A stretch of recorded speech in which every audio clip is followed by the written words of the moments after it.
So, can you hear me right? Is this working? It is working, perfect. The prizes have evolved over time, even to the point we were talking today, we're still evolving.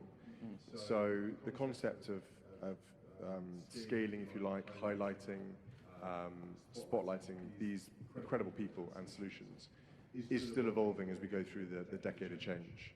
And for those of you who don't know, by 2030, the Earthshot Prize in its current guise will cease to exist. We very much want to make sure this is a decade of change. This is a 10-year program. So those of you who are sitting there thinking, oh, I might get involved next year, you need to be involved now, because this won't be around. And the change that's happening is designed deliberately to be a finite period, so that we all start moving, we all start getting the point, and we all start backing these brilliant people and their solutions. I think what I've been most trying to do since designing the prize is the scalability point, which I know is why we're here today, the scale of the impact. And having Dara here from Uber and Standard Chartered Bank and others are really important parts of the puzzle, because this is a team game. Everything we want to do here starts with a team game.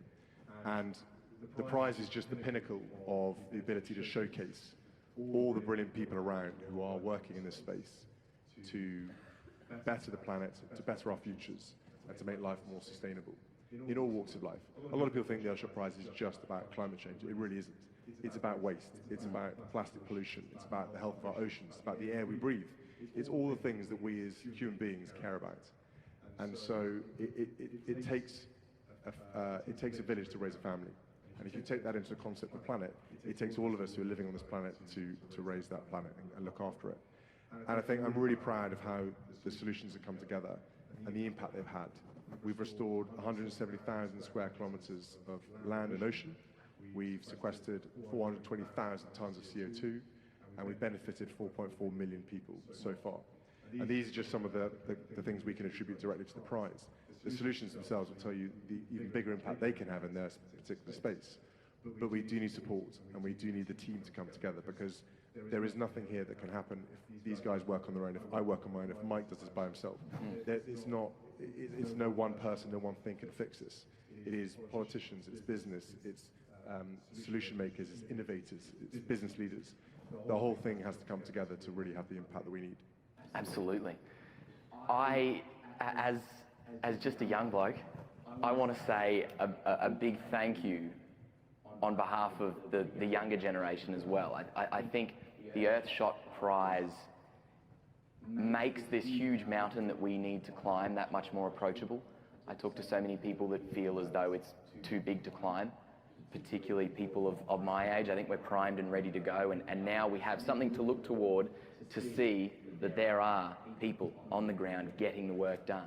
And on that note, Rita, what you do and what you have done is phenomenal. It truly is. You have brought together 120 governments behind a single mission to restore 30 by 30. So that's restoring and protecting 30% of land and ocean by 2030. It's an incredible goal. And that's the stuff of dreams for conservationists, for innovators. When it came to doing that, to bringing people together, as we all know, policymakers, they need to come on the journey with the private sector, with individuals. My question to you is simple, but broad. How did you do it? Thank you, Robert, and it's such a pleasure for me to be on this panel. I think I'll maybe take us a step back, because there's a lot now, we hear a lot of 30 by 30, and it's quite, everyone is more knowledgeable on what that means, but it's at least the protection of 30% of our land and planet by 2030. And back in 2019, this was really not supported. It was something that really was understood only from a conservationist perspective, really not even in the agendas of the ministers of environment or even heads of state and heads of government. And the movement, as I like to call it, started back in 2019. It was based in science, because science told us that the only way of halting and reversing biodiversity loss was if we managed to adopt the goal of protecting at least 30% of our planet's land and ocean by 2030 and achieving that goal.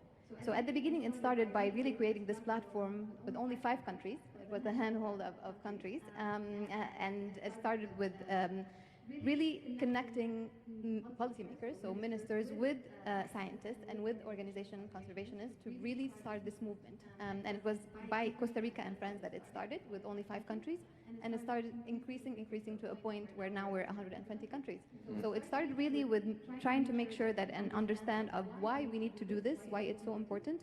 We managed to get the agreement in 2022 with the Global Biodiversity Framework and the Convention on Biological Diversity, COP. And now the coalition is starting really to focus more on the implementation, because we tend to focus a lot on really agreeing and making sure that we have those international agreements and those frameworks, but we really need to translate those frameworks into actions. And now the coalition, I'm very proud to say that we've been able to really start working on making sure that those policies and those frameworks are actually translated into concrete actions. And this is exactly what we're doing within the coalition. So we're really focusing not only on sustaining the momentum, because of course we know that we will go through different cycles. And 10 years, and it has been already mentioned by His Royal Highness, we do have this decisive decade. We only have remaining, I always kind of count on the months, so it's actually 4 years and 6 months that we still have. So it's really, we're really running out of time. So it's really trying to see how we can amplify that support. And this is where we have been able to create a specific matchmaking platform within the coalition to support our country's needs, because we really focus mainly on developing countries, which hold the majority of biodiversity of the world. And this year, thanks to the Earthshot Prize, we were able to actually launch the Rapid Deployment Mechanism, which really enables small grants for developing countries in order to be able to catalyze and kickstart their efforts on 30 by 30 specifically. So it's really trying to maintain and sustain that political momentum, but with the technical and hopefully innovative and financial support as well. Wow, in a